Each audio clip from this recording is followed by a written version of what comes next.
Hello!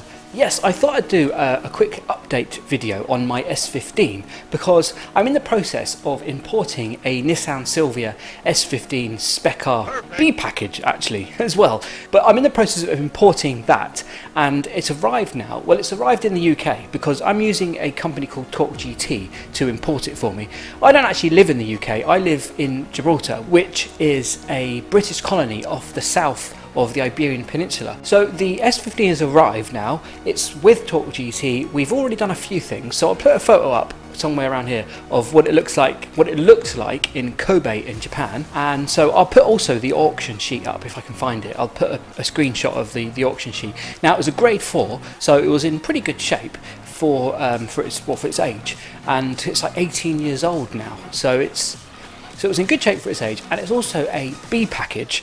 So what that is it's just a special edition interior that they did. They done, from memory now, the B package, which is blue, a blue suede interior, and it also brings the Silvia logos on the seats. Looks pretty cool, and blue door cards as well. Kind of like my STI actually. My STI is blue inside. And they done I think the G package, which was not G for gangster, but it I don't know what that was, but it was G for green, and they also done like an L package. I can't remember the exact name of it, but it was basically leather.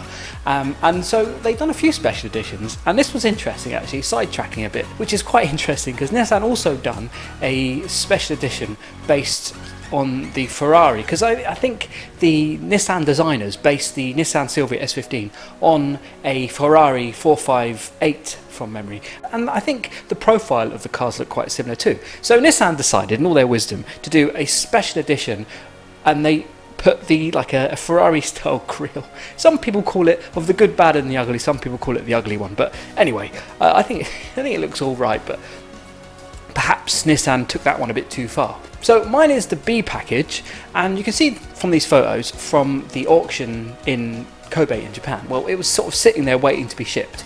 And you can see, although it's in great shape, it's quite plain looking. So once we got it to the UK, the first thing that I did, because the rear tyres were worn, I got the wheels and tyres off. And so we put some Rotor GTRs on the front and Rotor GTR Ds on the back, because I had this bright idea of putting 10-inch wide wheels on the back of it, but the problem was they didn't quite fit. We then went for Driftwork adjustable camber arms and some Meister R adjustable suspension all round.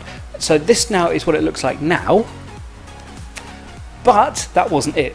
So I was looking everywhere searching for the Aero kit, the genuine Nissan Aero kit. So that consists of the front bumper, the side skirts, the rear pods and the rear wing.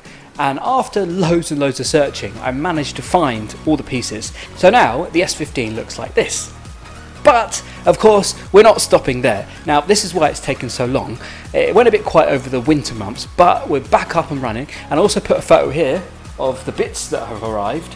And we have the parts list decided and ready to go, and see if we can get 400 brake horsepower. Because we're going to be taking off the T28 turbocharger, the Garrett T28 turbocharger, and we'll be replacing that with the GT28 71R. So we'll be looking at some supporting mods. We've got the part list here. Now we'll be going for, so this is going to be fun. It'll be fun just to run through it. So we've decided on, of course, the Garrett ball bearing turbo, the GT28 71R, which we've already mentioned, the Garrett 1-bar boost actuator, the Tommy multi-layer head gasket. We need to strengthen it up and make sure that we get no problems, leaks in the future. The Tommy Extreme exhaust manifold, the Extreme turbo elbow, which will be fun, Tommy rocker arm stopper, the Fujitsu RM01A catback exhaust system. I decided to go for that one because I wasn't too sure on the burnt tip that you get with the Tommy Extreme. So I decided on this one because it looks a lot nicer and it's actually a lot cheaper and it's nice and light too, so it should sound pretty good. So the Fujitsu front pipe, the AEM high flow in-tank fuel pump, HKS intercooler type S, so we've got a nice front mount, so that's going to be good. Keep all that extra air nice and cool. Detach Works injector set 720cc, so we're putting some bigger injectors in there because we're going to be ramming loads more air in, so of course we need to be able to inject a lot more fuel in. The Mongoose decat section pipe to whip out that catalytic converter. Don't tell the police. No, of course, no, I won't be taking the, I won't be taking it out, I promise. It'll only be for the track, of course.